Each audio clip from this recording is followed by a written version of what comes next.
আসসালামু আলাইকুম প্ৰিয় বন্ধুসকল, আপোনালোকে জানেনে হজৰত মুহাম্মদ সাল্লাল্লাহু আলাইহি সাল্লামৰ অন্তিম বাণী কি আছিল আৰু কোন মুহূৰ্তত তেওঁ ইন্তিকাল ফৰমাইছিল? সেইটো আছিল হজৰত মুহাম্মদ সাল্লাল্লাহু আলাইহি সাল্লাম যেতিয়া একেবাৰে অসুস্থ হৈ পৰিছিল, তেতিয়া হজৰত আয়েশা ৰাদিয়াল্লাহু তাআলা আনহাৰ গাত ভৰ দি নামাজৰ দৃশ্যটো চাই আছিল। আবু বকৰ সিদ্দিক ৰাদিয়াল্লাহু তাআলা আনহুৱে নামাজ পঢ়াই আছিল। তেতিয়া সেই নামাজৰ দৃশ্যটো নবী সাল্লাল্লাহু আলাইহি সাল্লামে চাইছিলে। নবী সাল্লাল্লাহু আলাইহি সাল্লামে মৃত্যুৰ পূৰ্বত যেটো কথা কৈছিল সেইটো হৈছিল যে নামাজ নামাজ হে উম্মতসকল নামাজ পঢ়া। প্ৰিয় বন্ধুসকল, মই আপোনালোকৰ কাৰণে এটা ভিডিঅ' লৈ আনিছোঁ। কেৰেলাৰ এজন বিকলাংগ ল'ৰাই কিদৰে নামাজ আদায় কৰি আছে চাওক। আপোনালোকে ভিডিঅ'টো চাওক আগত, প্ৰথমে তাৰ পিছত আলোচনা কৰিম।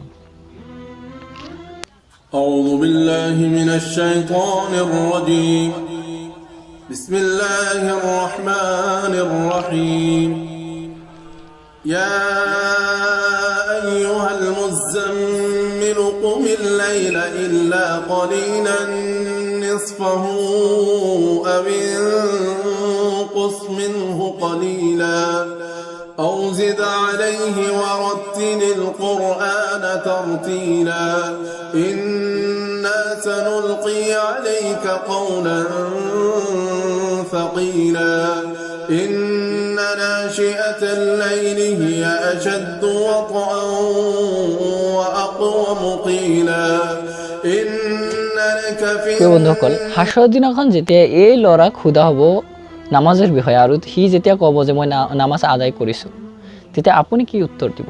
যিসকল আপোনালোক যিসকল সুস্থ সবল মানুহ কিন্তু নামাজত নাহে, 5 বাৰ মছজিদত আজান হোৱাৰ পাছতো আপোনালোক নামাজত নাহে, কি উত্তৰ দিব সেইদিনাখন? অলপ ভাবি চাইছেনে? এনেকুৱা নহয় যে মৃত্যু আপোনাৰ ওচৰত নাহে, এদিন অৱশ্যই মৃত্যু আহিব।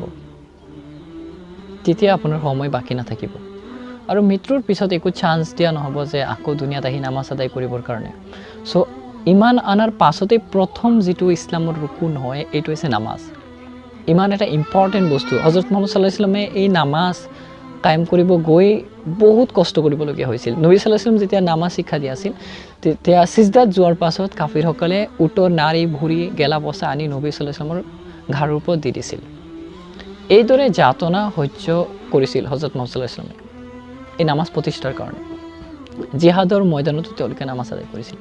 আৰু আপোনাৰ সকলো সুযোগ সুবিধা থকাৰ পাছতো আপুনি নামাজত নাযায়।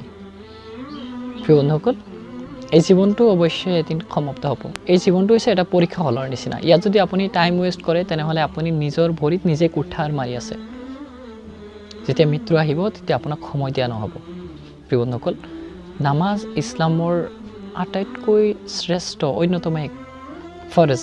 এইটো এৰি দিয়া কেতিয়াও যুক্তিসংগত নহয়। যদি আপুনি বিশ্বাস স্থাপন কৰিছে ইছলামৰ ওপৰত, যদি আপুনি ইমান আনয়ন কৰিছে, অৱশ্যই আপুনি নামাজ পঢ়িব লাগিব। আৰু যদি আপুনি বিশ্বাস কৰা নাই তেনেহ'লে পঢ়াৰ দৰকাৰ নাই। নিজকে মুছলমানো দাবী কৰিব আকৌ নামাজ নপঢ়িব, এইটো কেতিয়াও সম্ভৱ নহয়। অকল যিটো সময় পাৰ হৈছে সেইটো বাদ দিয়ক, কিন্তু চাওক এই ল'ৰাই যদি নামাজ আদায় কৰিব পাৰে, আপুনি কিয় নোৱাৰিব? শয়তানৰ জালত আপুনি কিয় নিজকে বন্দী কৰি ৰাখিছে?